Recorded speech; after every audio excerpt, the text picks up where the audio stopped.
અરવિંદ કેજરીવાલજી એ સાબિત કરી દીધું કે એમને સત્તા કે પદ માટે રાજનીતિ નથી કરી. એ જ્યારે ઇન્કમટેક્સ કમિશનર હતા, એને સારી જ નોકરી ચાલતી હતી, તો એ જનતા માટે એમણે એ છોડી દીધી.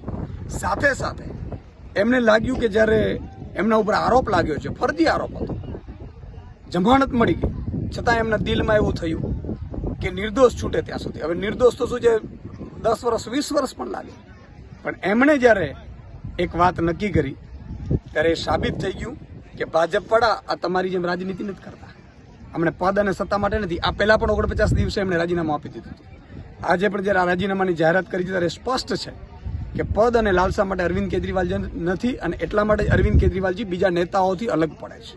આજે એમની ઈમાનદારી, એમની નૈતિકતા, અને એમણે એવું કહ્યું છે કે દિલ્હીની જનતા ફેંસલો કરે પછી હું મુખ્યમંત્રી બનીશ. એનો અર્થ એ થયો કે હવે દિલ્હીની જનતા તો નક્કી કરશે, પછી તો સ્વીકારશો ને બધા. એટલે અરવિંદ કેજરીવાલજી થવું બહુ અઘરું છે, અને એ સાબિત કરી દીધું.